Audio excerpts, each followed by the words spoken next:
My name's Dean Martin. I'm the sales manager for Apeks Aqualung UK. We look after all the supply with regards to regulators and diving equipment for the shops in the UK. We also cover Holland from here as well. Company-wise, we supply Apeks regulators for the whole of the world. The design process is all kept in-house. Everything is done here at the factory in Blackburn. We have a full team of designers, design engineers, graphic designers, from concept right through to the end article.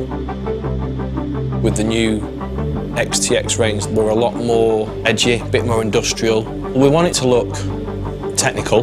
We didn't want a soft finish. We wanted it to be hard. We wanted to invigorate the brand, make it stand out, which we felt we did.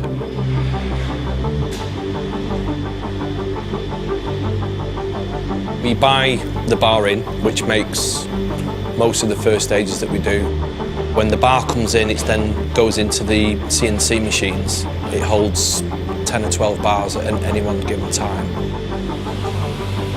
The machine starts to do one side of the bar, and then as it's finished that process, it then grips the bar, pulls the bar forward, trims the bar off, and then the back side of the machine then comes in and actually machines, while it's still got hold of it, the other side of the bar.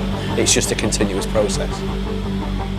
Any waste material that is actually come off, be it from a first stage body, be it valve spindles, whatever component part we're actually making, what will happen is that waste material will be then collected in a bin, and then we will then actually sell back to the company who we buy the brass from. That will then come back as a piece of bar that will then go back to make another regulator.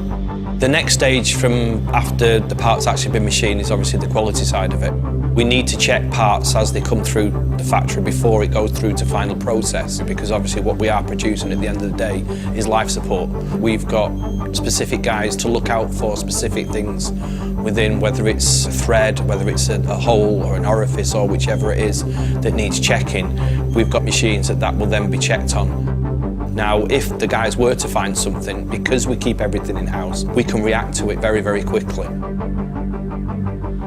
Once everything's been checked out and everything's okay, it will then be sent to be cleaned and polished. The main reason for the chroming side of it is aesthetics. The reason why we chrome it, obviously, it keeps the looks of the regulator. This is where the magic happens. It literally looks like jewellery when you go down there, and it's raw brass at this stage. Once it starts going through the actual process, it literally changes colour in front of your eyes. So it'll go through, start off obviously as raw brass, it'll then go into one of the dips, it'll come out and it'll be green, it'll go into the next one, it'll come out and it'll be gold, it'll go into the next one, it'll be brown, go into the next one, it'll come out and it's bright silver, then it comes out the next one, it's obviously it's been cleaned, it's nice, it's gleaming. It's pure alchemy how it does it, it's amazing.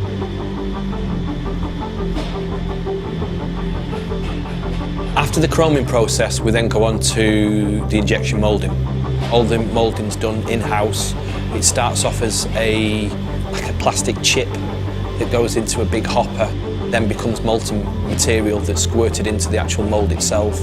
Once the machine actually makes that specific part, it then ejects the mould. It's cooled down within the mould before it ejects it, and the part comes out, formed, ready to go. The next process we have to do is obviously we make the hoses. All the crimping and everything with regards to the ends of the hoses, we do it in-house. Not everybody likes the same hose, be it on their BCD, be it on a regulator.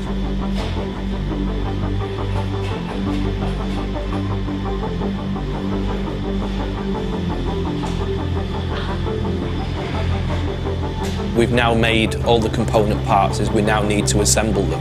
It's a little bit more hands-on because it's obviously you're then dealing with the actual plastics side of the component parts. The people that are involved within that side of the business, obviously, again, it's life support equipment that we're making, so there's no second chances. So that each one is actually tested, so we know everyone is set precisely to what we want with regards to the interstage pressure.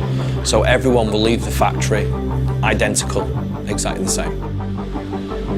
Cam's the one who basically flies the answer machine, so to speak. So any regs that we have that we want tested, there's parameters that they have to adhere to, be it temperature of the water, be it flow rates.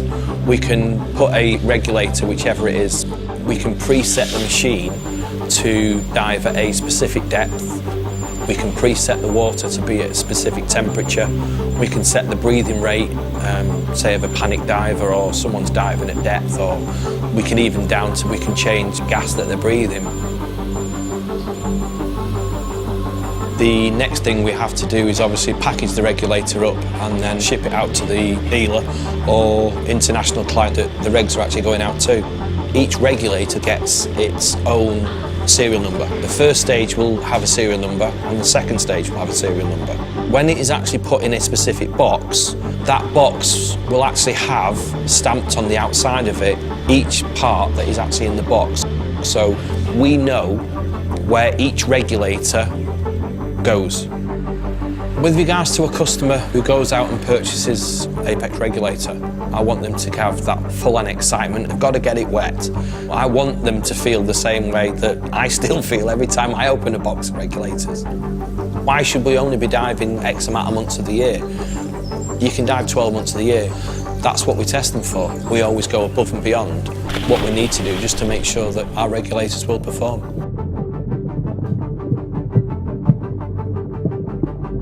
It's life support equipment. It's got to work first time, every time. We've got a premium product. Everything is made in-house by people in Blackburn, in the UK.